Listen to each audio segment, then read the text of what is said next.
Good morning. I got to go through it. Good morning. I'm Dave Motz. I'm Vice President here at the Pro Football Hall of Fame. We think we've developed through our educational program a very good aspect here with our Heart of the Hall of Famer. And you're going to enjoy this session this morning, so we thank you for coming. One of the things here at the Hall of Fame we like to say that over 23,000 men have played pro football.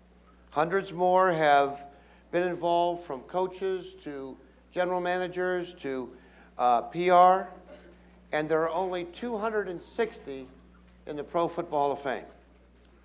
Those of you that are math whizzes can do the math, but it's a very, very select group. And we have one of those 260 with us today. Do we have cornerbacks in this room? Okay. Do we have quarterbacks in this room? Do we have receivers in the room? Now, you that, if I have your attention, you that are cornerbacks and defensive backs, pick up from this guy. You that are quarterbacks and receivers, you better get nervous. This is a 6'3" cornerback that was picked in the third round by the Pittsburgh Steelers in 1970.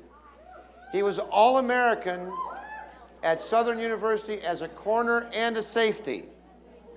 In 1972, he became a starter, and he was a starter for the rest of his career.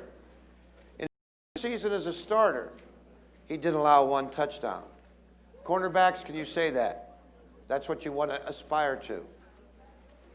He had an interception in every season of his career, and in one season he led the NFL with 11 interceptions.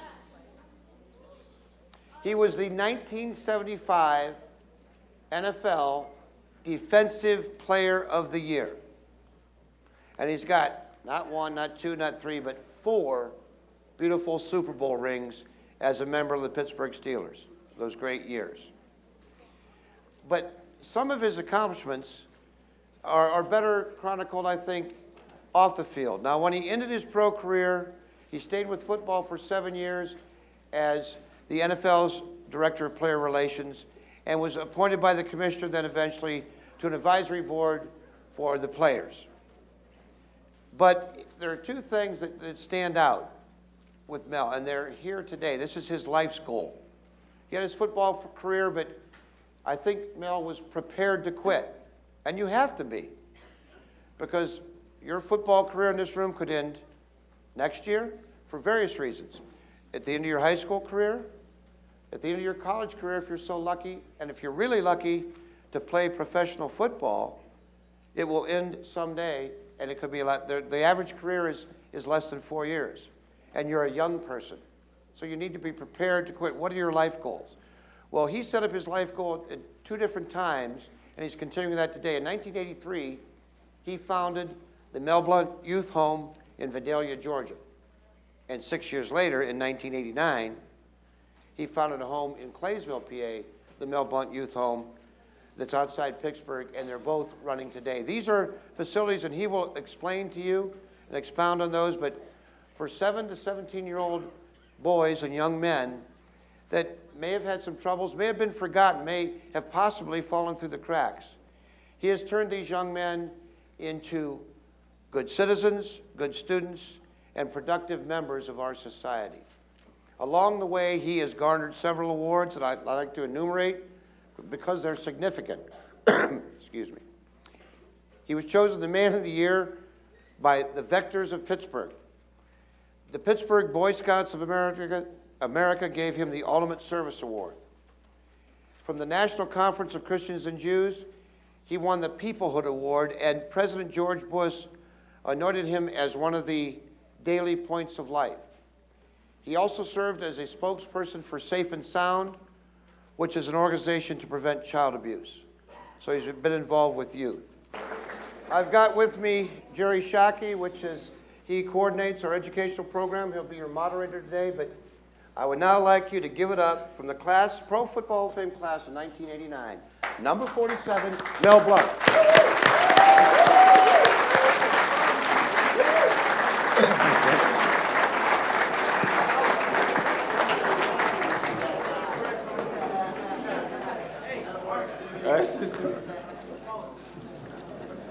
Okay, good morning. Let's try that again. Good morning. Good morning. That's better. I want to welcome everyone to the Pro Football Hall of Fame. He walked out the door, but let's give a round of applause to Dave Motz, our Vice President of Marketing. And I'll be honest, I know you guys didn't come here. I'll be honest with myself, I should say. I know you guys didn't come here to talk to me, so I will be very brief and kick things over to our esteemed guests here. But I just want to give you guys a quick overview of the program. This new initiative that we started titled Heart of a Hall of Famer series. We started back in May with some greats, Andre Tippett, Joe DeLamielleure, and others, and we're continuing it on a monthly basis. And really the idea and premise behind this is to demonstrate what it takes to get in the Hall of Fame beyond just the athletic ability. It can be said for most of our Hall of Famers that if their God-given ability wasn't in football, that they would have excelled at anything they chose to do. Whether it was to be the very best plumber, the very best pastor, best teacher, whatever it might have been, they were going to excel because at the core were those character qualities. I know a lot of you probably reviewed those 6 pillars of character. We're going to talk a lot about those today and some of the things that really drove Hall of Famer Mel Blount to be successful not only on the field, but off the field. And literally, if we would have read through, we could have taken up the hour program with his off-the-field achievements. The list goes on and on of what he's accomplished and the accolades. He's probably received more accolades and acknowledgments off the field than his on-the-field career with everything that Mel's been involved with. But before I turn things over to Mel, I would like to recognize those schools that are with us today, presently. I know we have, and you can go ahead and feel free to give a shout out for your school as I say something. So I know we have McKinley High School here in Canton, Ohio. I know we have C-Town in the house, right? Cleveland, Lincoln West.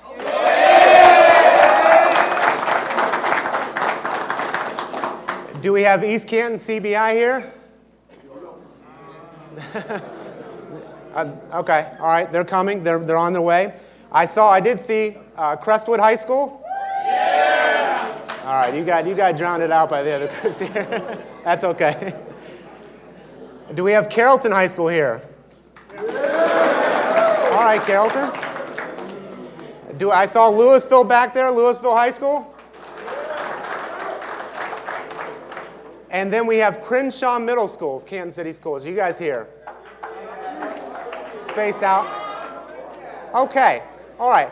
Well, we also not only have you guys as a live audience, we are also broadcasting this out. Some of your schools are very familiar with this. Is through video conferencing technology. I know all the Stark County schools here have that technology. So I'd like to recognize those that are tuning in through video conferencing from schools pretty much all across the country. We have General McLean in Edinburgh, PA. We have Propel Montour Charter School in Pittsburgh, PA. We have Jennings High School in Jennings, Louisiana. We have Green Middle School just north of us in Green, Ohio. We have Alvarado High School in Alvarado, Texas. We have Alvarado Intermediate in Alvarado, Texas. We have Parkway West, CTC in Oakdale, PA. We have Bennett High School in Buffalo, New York. Oh, and I can kind of hear one of the groups talking now. See, there are people on here if you heard them now. We have Berea High School in Berea, Ohio, and we have Lawrence County High School in Moulton, Alabama. So we'd like to thank all of you guys. Let's give them a round of applause for tuning in too.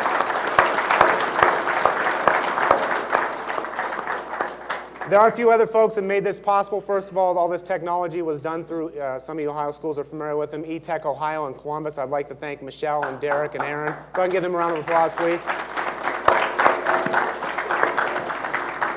These schools are able to connect to us because of the folks at E-Tech, so thank you. We'd also, Adam, if you can raise your hand there in the middle, he's kind of the man behind all the stuff that's going on here. So let's give Adam Shipley from our educational staff a round of applause. Just to give you guys a quick overview, the setup of the program today, Mr. Blount here has some opening remarks he would like to share with you guys, but then we want to feed off of questions that you guys might have.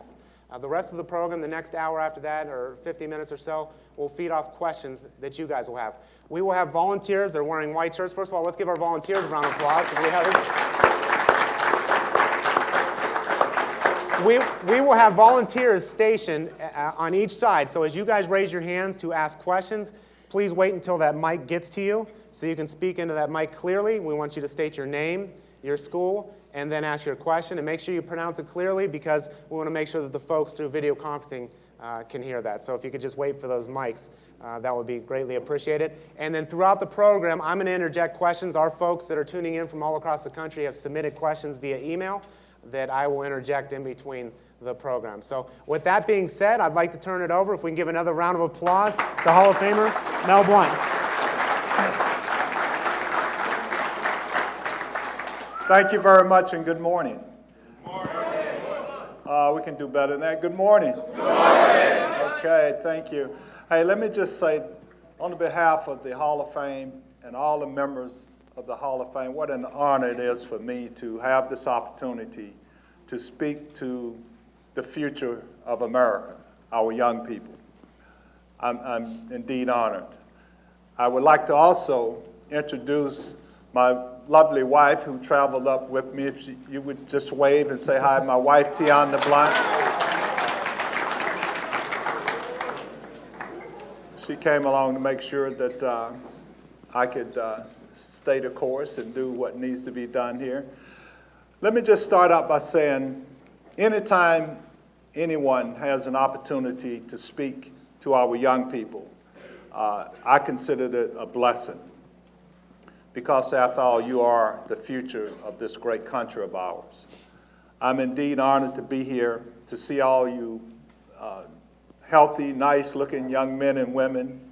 And I want to share with you a few things, and then we will open up for question and answer.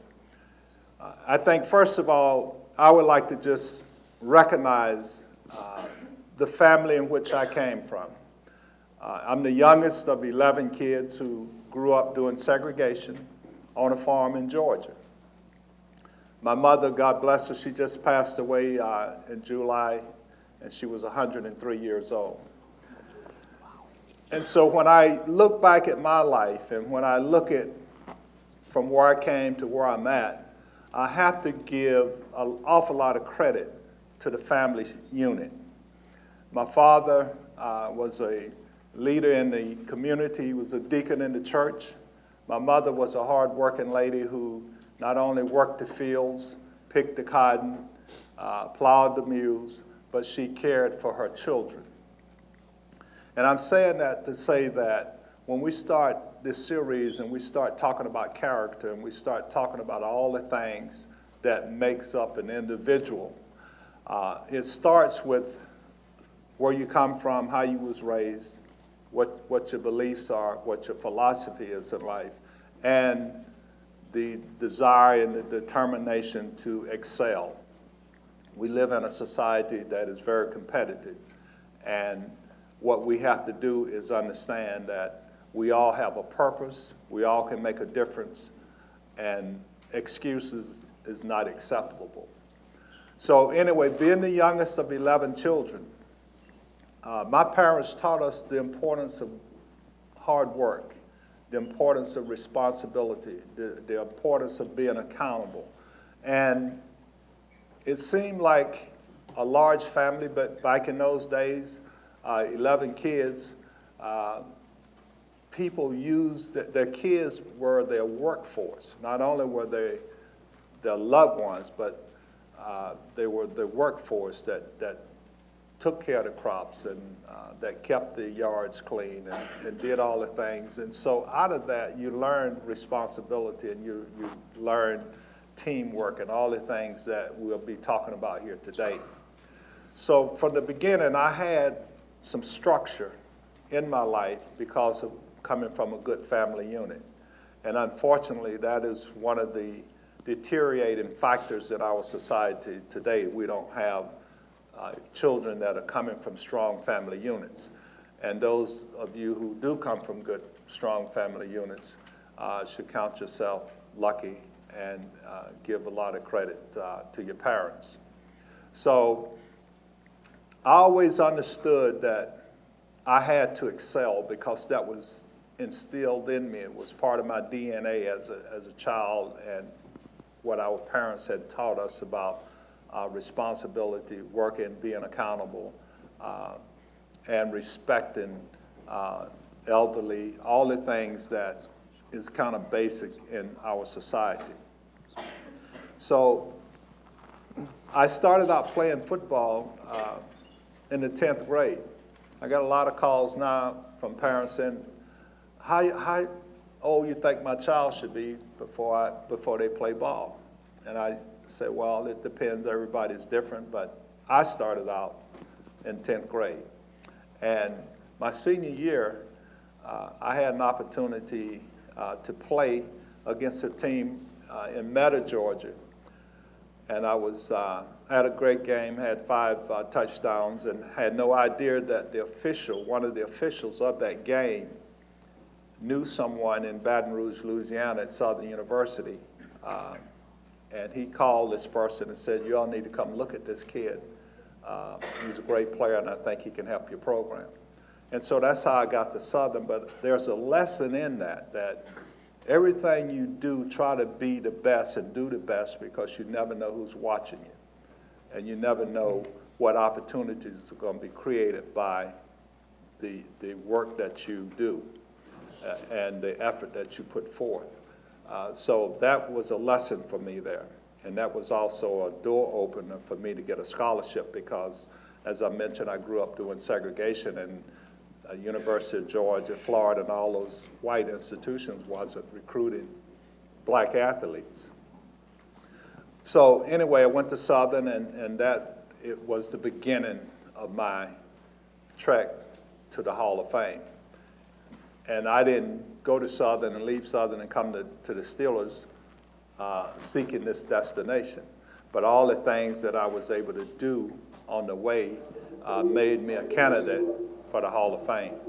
So I just wanted to kind of give you some background, a little bit of history there, and also talk to you about what I learned and what was so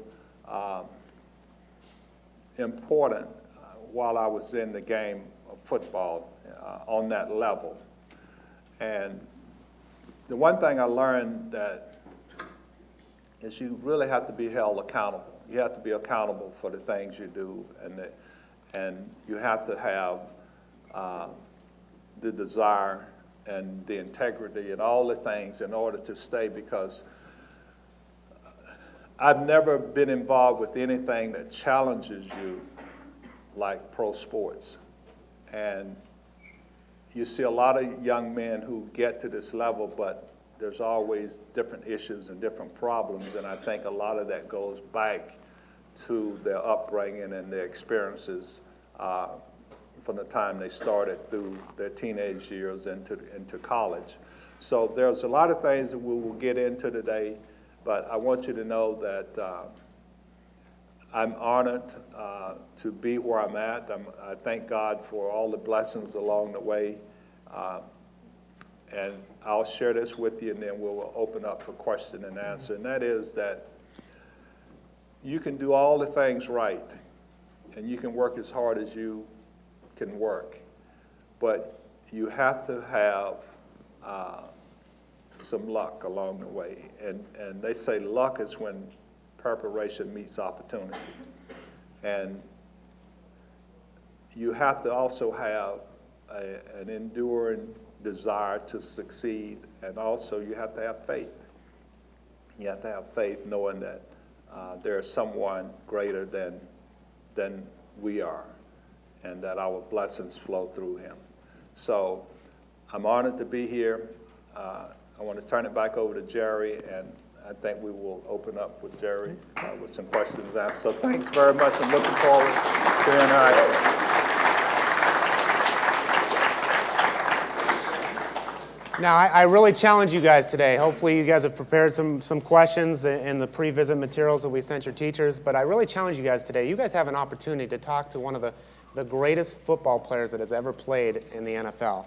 You talk about the names currently, cornerbacks like Darrelle Revis, D'Angelo Hall, Antonio Cromartie. They hope to be in his shoes someday and be inducted and enshrined in the Pro Football Hall of Fame. So I challenge you guys to ask those questions that really, you really feel that you want to ask, that are on your heart today. And while you're thinking of those, we're going to go, I think it's a perfect question, number one, because it fits into our subject matter today, and number two, they're from Pittsburgh, Pennsylvania, so I thought it'd be a great question to start off the program with. And it's from Lizzie Cottrell in Propel Montour Charter School in Pittsburgh, PA. And Lizzie asked, which pillar out of these 6 pillars, trustworthiness, respect, responsibility, fairness, caring, and citizenship, which pillar of character best describes or defines you as a person? Well, that's a good question, and I would like to welcome all the schools that are viewing this by teleconference, and obviously all the schools here. That question is a good question, and I would answer that question by saying this, that accountability kind of, in my opinion, takes the forefront, because if you're accountable, then all these other things kind of fall under that. If you're accountable, then that means you have integrity, you have honesty, you have respect. So I would say, by answering that question, that accountable, because if you're accountable, then you'll do all the things that you're supposed to do. You'll do what's right, and you'll give people their space, and you'll honor people, and so that would be the one of the first of these traits that I would say was very important to me and I hold dear. Great. Well, let's go out. Let's see hands. We have our mic folks. If the volunteers will come up front there and go ahead and pass the mic along to. And like I said, make sure to state your name, your school, and what your question is, and speak clearly into the microphone, please.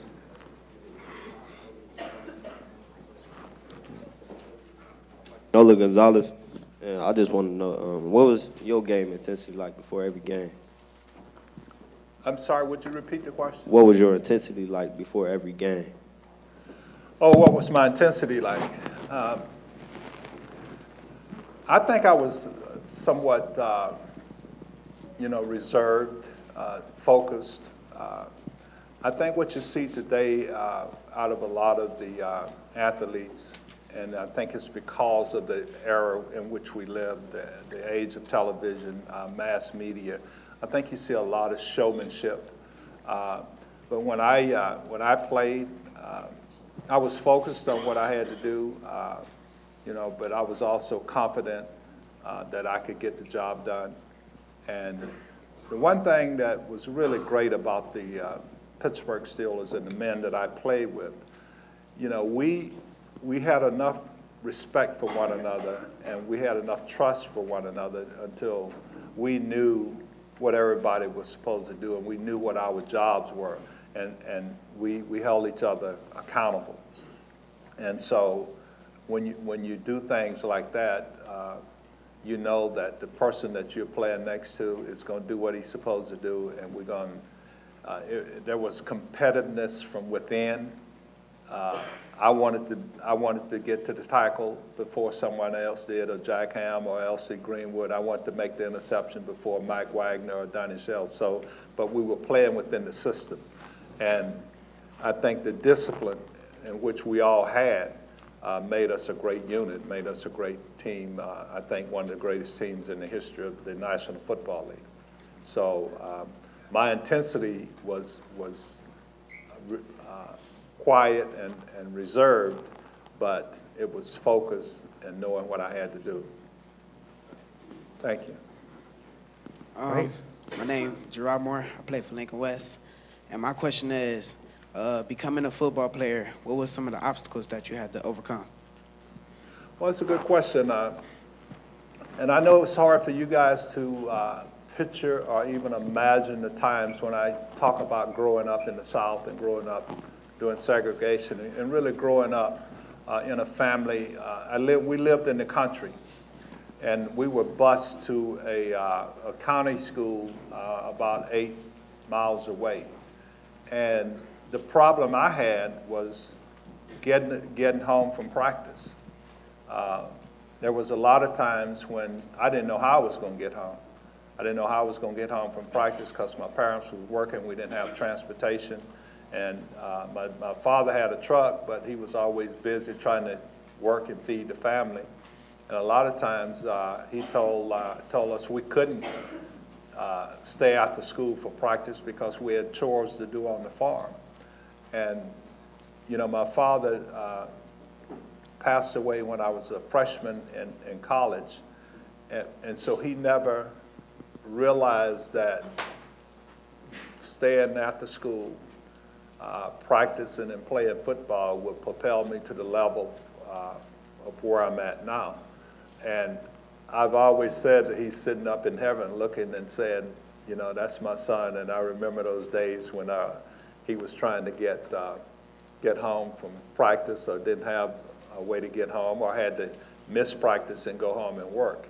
And I want to go back to that because, you know, we grew up on a farm, and that's how my parents made their living. That's how they fed us. We had to work. That was first. You know, we had to do. I used to get up in the morning before school, and we used to harvest vegetables.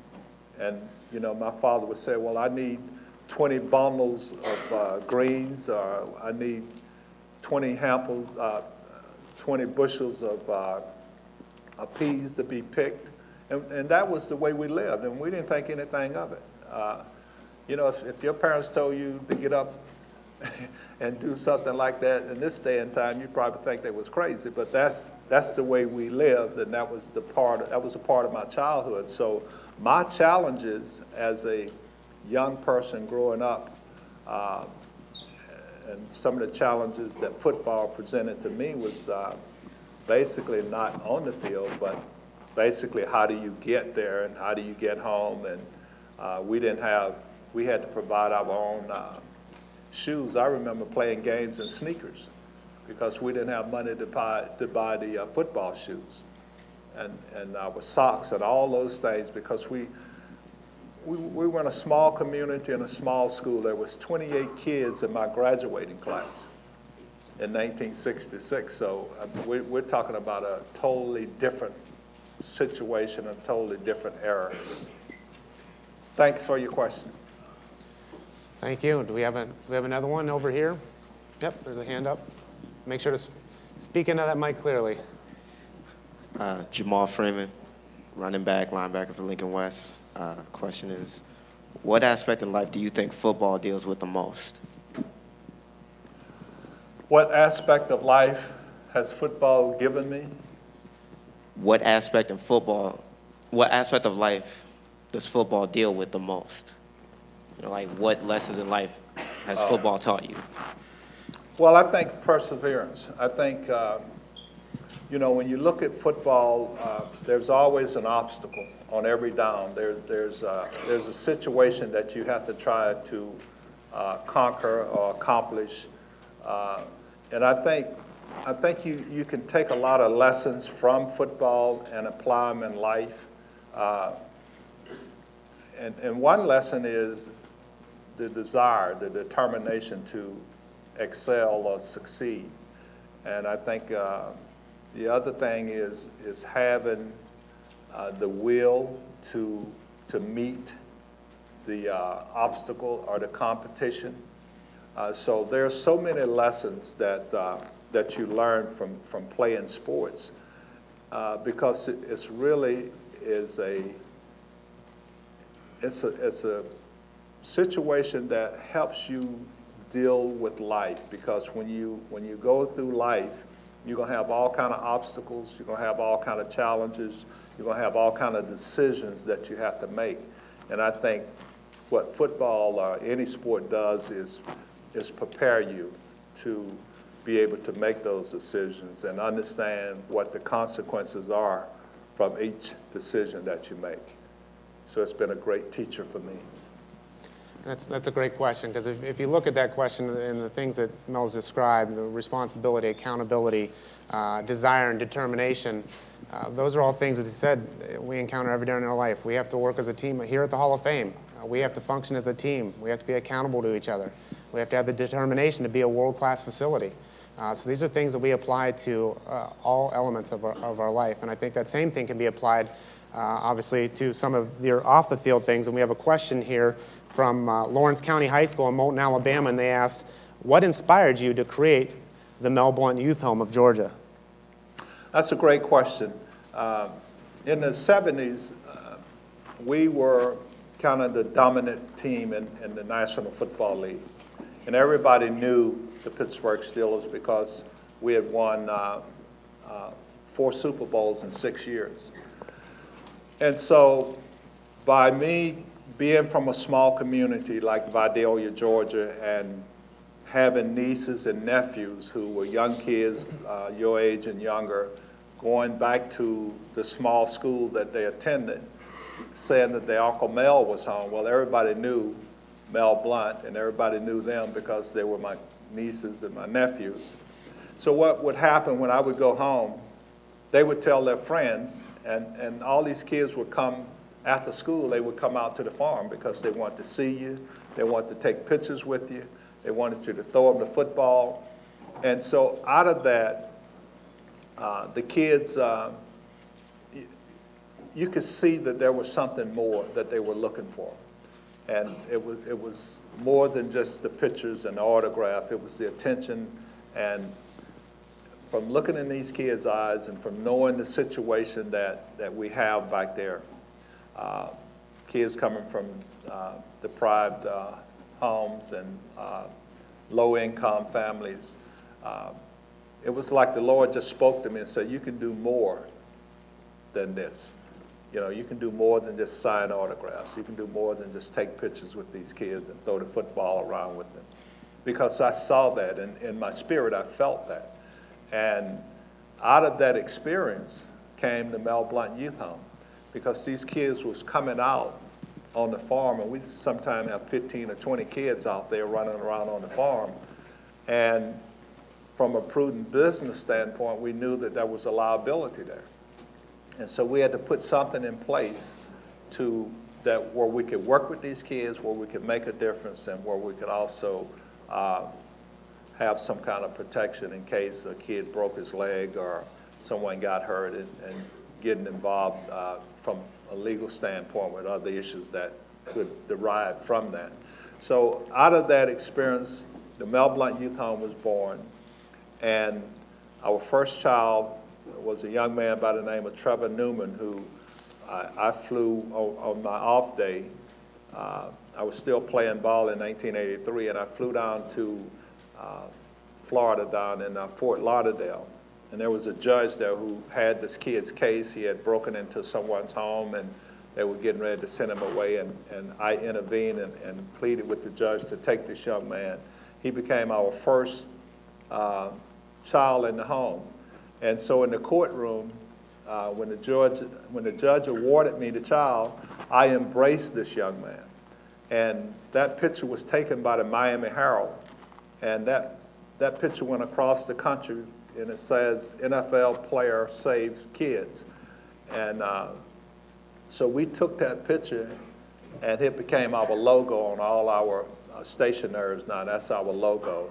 And that was in 1983. Now, the interesting thing is Trevor Newman has since gone on and started and raised a family, and he's productive, he's doing extremely well, and he's a person that had someone not intervened, he could have wound up in jail and picked up bad habits from jail, and who knows where he could have wound up from there. So we all can make a difference. That's the point I want to make. We all can make a difference.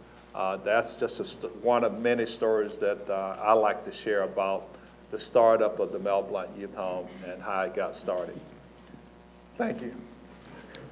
Questions to our live audience?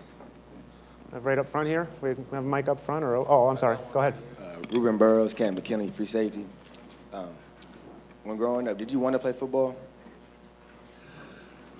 Yeah, I did. Growing up, we didn't even have a football when I was in 8th, 9th grade. We didn't have a football in my home. My brothers and I, we used to have a can, and we would throw it around. And my big hero and my favorite team was the Baltimore Colts back in those days. We had Johnny Unitas and Raymond Berry and Lenny Moore. all those guys, and even now that I'm a grown man and these guys are in the Hall of Fame, especially the ones that are living like Raymond Berry and Lenny Moore. I'm just in awe of these guys when we meet at different Hall of Fame functions, because as a child, those were my heroes. But I always wanted to play football, and I'll share a story with you, and it's a true story. My sister, she was dating a young man who used to come out to the farm, and he really was like a family member. In fact, he's a minister now, and he preached my mother's funeral. But I was like in the 8th or 9th grade or something. We didn't even have a television back then in our house. But I told him, I said, one day you're going to see me on television, because when we wanted to watch a football game, we would have to go to our neighbor's house, and that was about a half a mile away that we would walk, and we'd ask him if we could come over and watch the game. So I made that statement that one day, I said, you're going to see me on television playing football. So I always wanted to play football. I never knew how it would happen. And when I got started in high school to play in football, the coaches saw something in me, and I had a love for the game. And as I shared with you earlier, this one particular game, there was an official who saw me and knew someone at Southern University in Baton Rouge, and they offered me a scholarship. And everything else is history. Another one. Denzel Blair from Lincoln West High School, receiver, corner, or anywhere you want to put me at. But a question is, was it more intense in practice or in the game with all the Hall of Famers you had on your team? Yeah, I like your confidence, by the way. Anywhere they want to put you, that's a good attitude, because if they ask you to play nose tackle, you could play that too, right? All right, I like that.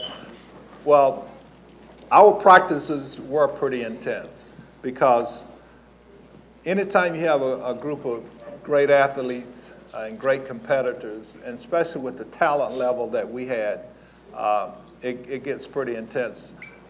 The secondary and the linebackers, we would always go against Lance Swan and John Stallworth and Terry Bradshaw and all the great offensive weapons that they had in practice. And really, when we got to a game, it was so much easier than practice, because the level of competition and athleticism that we had competed against during the week, it kind of dropped off when we got to games.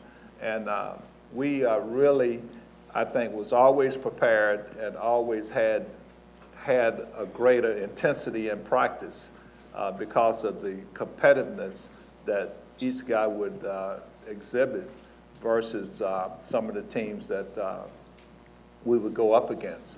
And not saying that those teams wasn't competitive, but we just had a different level of talent, and it showed during the games. Great question. And I think a great question to go along with that was asked by a student in just north of here, Greene, Ohio. During your playing days with the Pittsburgh Steelers, what was your favorite memory, and who influenced you the most from that organization? Well, I think one of the memories that really sticks out in his, because when I went to the Steelers in 1970, the Steelers had won one game, and they had lost 13. At that time, they was playing 14 games. And for us to, within 4 years, turn it around and win a world championship was just unbelievable. So that was my fun and favorite memory, is winning that first Super Bowl.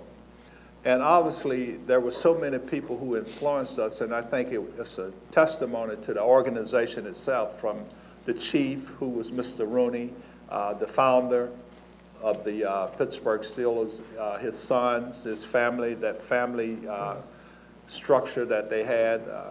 His sons worked in the organization. One ran the team, the others were scouts, and then their kids worked. So you got a chance to see a family who was working as a unit, working as a team, and working together to accomplish something. So those people were very influential in my life. And then when you get to the coaches, obviously the Chuck Knowles of the world and other coaches, assistant coaches that he had. And then I think all of us were young men growing up. You know, we were learning and finding and feeling our way. And so we influenced each other. I hear Donnie Shell all the time talk about what an influence I was on his life. And then I look at people like Joe Green, who was our leader, Andy Russell, people who really had a tremendous amount of influence on all of us as young men. And out of that grew a lot of love and respect for one another. And when we see each other now, there's a bond there that is unexplainable. And we have a tremendous amount of love and respect for one another. We'll go to the gentleman right up front here. My name is Skylar Parks for Kent McKinley. I'm an O-lineman. I just wanted to ask, when you face adversity in football and life, did you have anything that helped motivate you and keep you going when you fell down? Well, that's a great question. Yes, and adversity is going to come whether you're an athlete or whatever you do in life. And the one thing that I will go back and say again, that I am so grateful and so thankful for my parents, because they taught us. I was raised up in the church. I have a strong belief in Christ. And that was what I drew from. That even now, when I'm faced with adversity, and you're going to be faced with the adversity from the day you're born until the day you die. And in my opinion, it is so important to have something that you can draw from. I'm not talking about drawing money out the bank to pay a bill. I'm talking about that inner strength that can calm and soothe, smooth the soul and the spirit. And so those were the things that I drew from. And then, obviously, whatever those issues are, you have to face them. And you have to find ways to work through these issues. And sports teaches you that. I mean, if you have a situation where it's 3rd and 20, well, you got to figure out what's the best, how do you get to that first down marker, or if it's 3rd and short. And so the thing about sports, every play you have to make some kind of decision. And from every decision, there is a result. And so what you have to do is try to make wise decisions, good decisions, so that the results will come out to be good results. And so whatever it is you're dealing with, and I think this is one of the things we have to be honest with ourselves. We all are going to deal with some kind of issues. It could be peer pressure, it could be it could be gang members, it could be drugs, it could be pressure from the home, from the family. And so what we have to do is be able to face these issues head on, and then we have to be able to work through a process of how we get through the situation that we're going through. And if we can do that, then I think we become better people, we become wiser people, and then we are also people who can be in a position who can help others make decisions and help others work through issues. And that's one of the things that I think we all have to get back to, is really reaching out to each other, helping people get through whatever issues they're dealing with. So to answer your question, I always drew my strength from my faith. And knowing that if I believed in God, knowing that He exists, that I could get through anything. I might not get through it when I want to get through it, but eventually I would get through whatever issues I'm dealing with. I think we got a great question that goes along with talking about adversity from a school in Bree, Ohio, Bree High School. They asked, what suggestions do you have for students with disabilities to be involved in the NFL? I noticed they didn't put play in the NFL, but maybe just being involved in the NFL. Well, I'm sure that the National Football League and any organization that hire people has a fair hiring act policy. And so my advice with anybody who has a disability, if it's something that you want to pursue, take the same attitude and put forth the same effort that any other person would put forth. And, you know, when you get that opportunity, just prove that you can excel at what it is that you're applying for. And I think that we have become more tolerant as a society with people who have disabilities. And so I think that the challenges obviously is there for them as they are for everyone else. But I don't see that to be a stumbling block, because I think if you really want something, then you should pursue it. I could have easily said, well, I'm not going to be able to make it in sports because I came from a small community. I came from a small high school, and I grew up in doing segregation, and I'm not going to have these opportunities. If you want something, and if you pursue it, and you pursue it honestly, you'll be surprised how doors will start opening.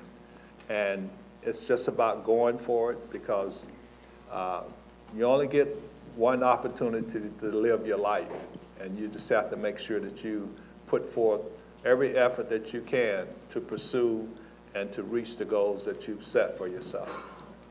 And for you folks that are here live, as you go tour, go check out our first century of pro football. Right when you come up those spiral stairs, you'll see a shoe from a field goal kicker back in the 1970s, a guy by the name of Tom Dempsey. You might have heard of the guy with the half a foot.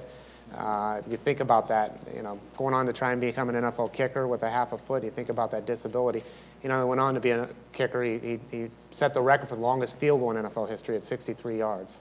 So there's a great example on the field of that. Let's go to the next question back there. My name's Tyler Wells. I'm a junior defensive back and kicker. I was just asking, what was your pregame ritual before every game? Is it Tyler, you say? Tyler, yeah. Okay, repeat your question again, I'm sorry. Did you have a pregame ritual before every game that got you focused? Okay, did I have a pregame ritual? Let me tell you how we operated. We call it chapel service. We had a young man by the name of Hollis Half who we would have Bible study, or he would read scripture, or he would speak before every game. And you had an option of whether or not you wanted to go to chapel, or whether or not you wanted to go on to the pregame meal. And so the Pittsburgh Steelers back in those days were pretty unique, because we had a lot of great guys who had faith, and they really believed that Christ existed. And so we would have our pregame ritual was that we would go to chapel service, we would have our pregame meals, then we would have the team meetings, and then we would go out on the field for warm-ups and get ready to play.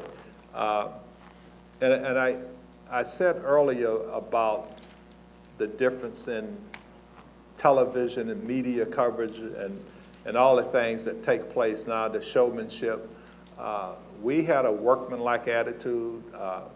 You know, we conducted and carried ourselves as professionals, not saying that the guys today don't, but we didn't see what was necessary to go through any pregame dances or anything like that to go out and play football. We just did what we had to do, and our focus was always about winning, and always about carrying yourself and conducting yourself in such a way that people could see that you were not only an athlete, but you was a person of character.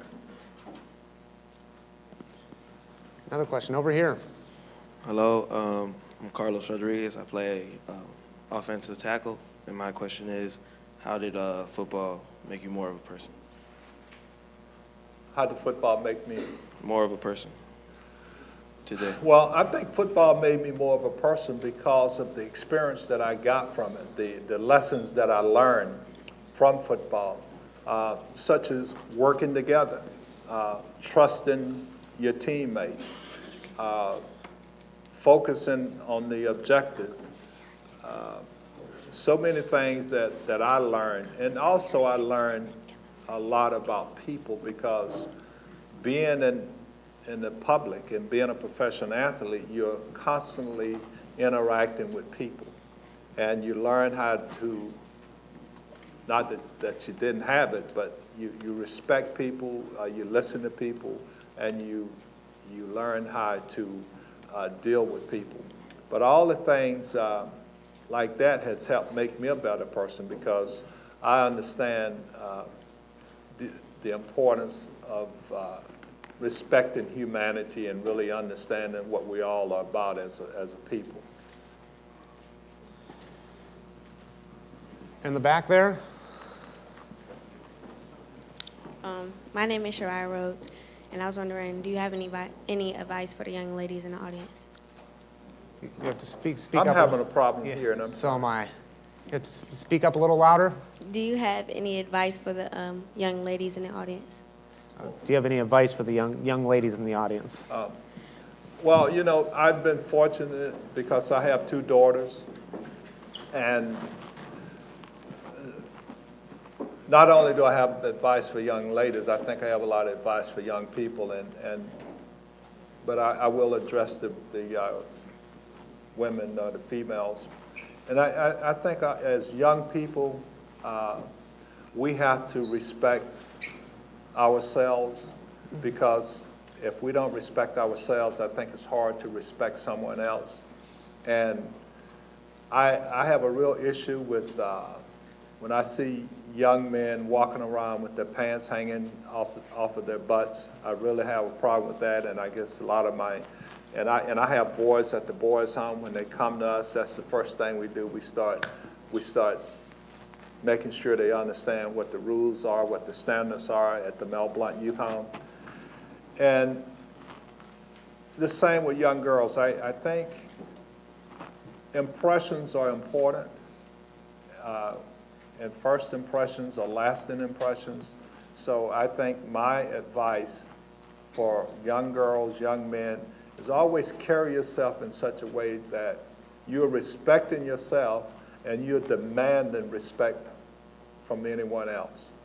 And you demand respect by the way you carry yourself and what you stand for. And you know, impressions, I talked about being lasting impressions. So I've always said to my girls that you carry yourself the way you want to be treated. And you'd be surprised how boys will respect you based on how you carry yourself. And the same with women, how girls will respect young boys by the way they carry themselves, by the things they say, the stance that they take. All these things are part of your character. And it's a part of what makes you who you are and what determines how far you go in life and the obstacles that you will create for yourself. And we had Doug Williams in. Some of you might know the name Doug Williams, the first African-American to start and win a Super Bowl back in the 80s with the Washington Redskins. And he referred to those pants as crack pants, because when you sag down, you could see the crack. So that's Doug's take on sagging pants. And just to add to that, I think you have to really understand where that originated from and what signals it sends. And it really originated in the prisons. And what message it was sending was that I was available. I'm available, meaning that from a gay standpoint, that you were available. And I think a lot of things I have problems with, and a lot of times I say that I'm old-fashioned, and it's just like a baseball hat. A baseball hat is not made to be worn backwards, because during slavery, when the master would send a slave to fetch something, he would turn his hat backwards, meaning that he wanted to see him coming back. And so you have to understand all of this stuff that you see going on. You got to understand what it means and where it originated from. And then you have to make a decision, is that part of my character? Is that the message that I want to send? And so all these things are important, and we will continue to do our part as adults to help educate our young people so that they can understand not only what's expected, but what is accepted in society. Got a question back there? Zach Westridge, Louisville High School. I just want to know, what was it like growing up in a very large family and on a farm, like in a small town, moving from that and playing in the NFL? Well, first of all, it was fun. And when I look back at it now, I realize even though we were poor, but in so many ways we were rich because we grew our own food. We had horses and mules that we used to work the fields with, and we didn't go into town. We didn't go to the movies. We were creative out there on the farm. We entertained ourselves. We used to take cans and we would put dirt in it. And we'd run a piece of wire through it and we would pull it. That was our toy. We never got a bicycle. I never had a bicycle as a child, and I remember my brother and I, we used to always ask my father, would he buy us a bicycle? And he would always say, well, let's harvest the crops and see what kind of crops we make, and if we have money left over, we'll get a bicycle. And so that was the carrot that he was dingling for us to go out in that field and work hard, and we did. We worked hard, and we always, I thought, had good crops, but I wasn't the bookkeeper. So, but we never got a bicycle.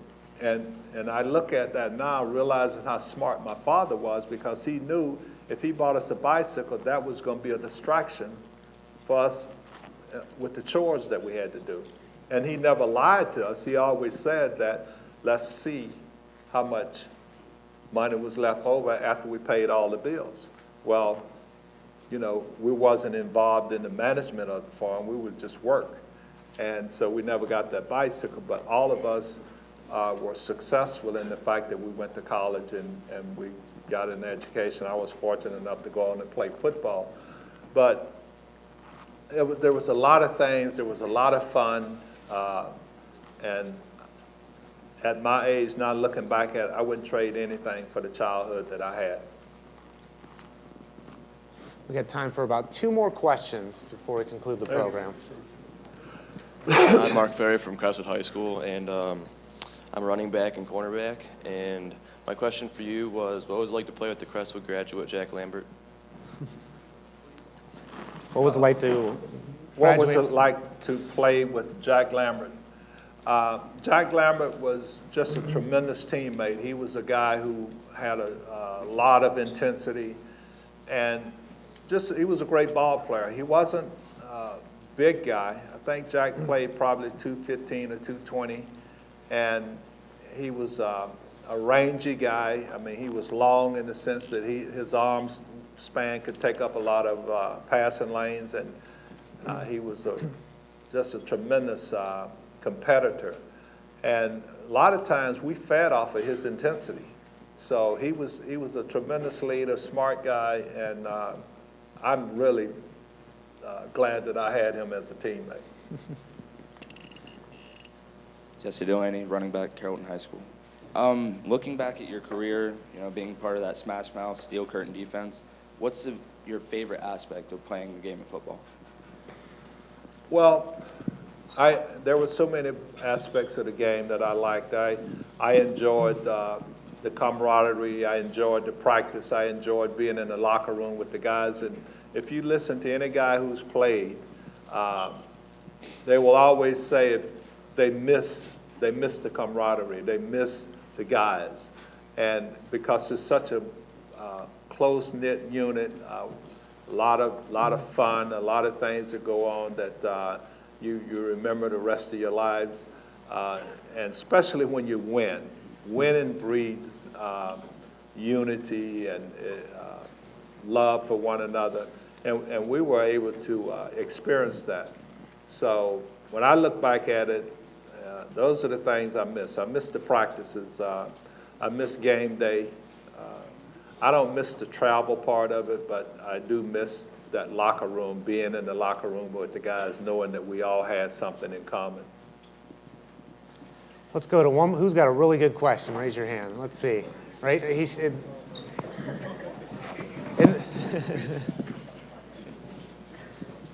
My name is James Chavers from Lincoln West High School, QB wide receiver / safety. I want to know what is one of your biggest fears coming into the NFL and strategies for overcoming them? One of my biggest fears coming into the NFL? Well, I think what makes a lot of men great is the fear of failure. I think when I look back at my life, I was just determined that I was going to make that football team. I wasn't going to fail because I knew I couldn't fail. I couldn't, it was just too many people. I mentioned my nieces and my nephews and just the family. When you start to reach certain heights in life, then there's so many other people that you bring along with you, and so many other people that whatever your actions are, whatever happened, it affects them too. And so that, to me, that was a motivational tool that I used because I didn't want to disappoint anybody. I certainly didn't want to disappoint myself, and I didn't want to disappoint those nieces and nephews that I talked about, and my mother and my sisters and brothers. And so it's something that really drives you, and it makes you do the extra things you need to do, or put in the extra weightlifting or the extra running, and in school, extra studying, because you don't want to fail. And I think that when you talk to anybody who has climbed any heights in life, they look at that and say, I don't want this to happen, so I'm gonna do this extra, and I'm gonna do the things that, you outwork the competition. And so that was me. Okay, I know Mel's touched a lot on, we'll go one more. Okay, I see one more. This is it. My name's Jefferson, receiver, and I want to know what was the hardest receiver you had to guard in the NFL? What was the hardest receiver you had to cover in the NFL? Yeah.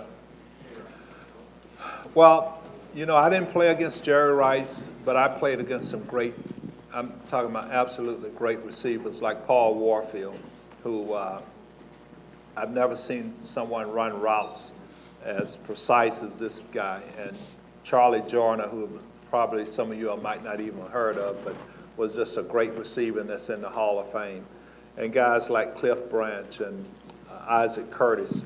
These were all great receivers that every time you hit the field with them, you knew that they were dangerous and that you had to have your A game. So I was fortunate enough to play against some truly great receivers, which brought out the best in me. And so those are the guys, if someone asked me who were the toughest receivers, I would name those guys.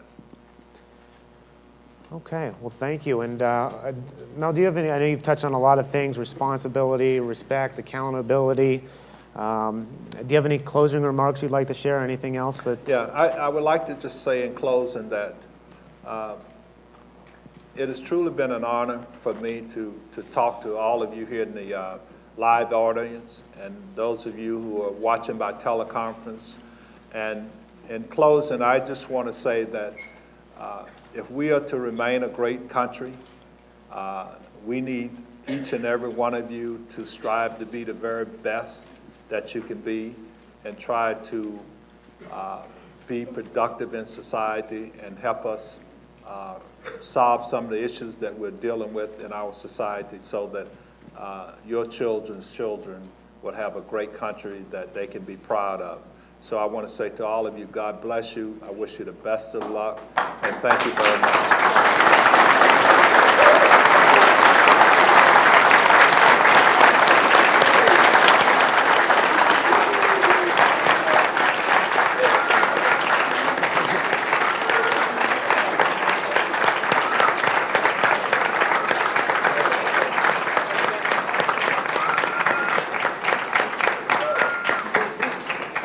Well, we'd like to say thank you, Mel, for being here. I know you took time. He's a busy man to come out here and share your story, your message with all these folks. Want to say thank you to the schools that connected with us through video conferencing, and then obviously all the schools here at the Pro Football Hall of Fame.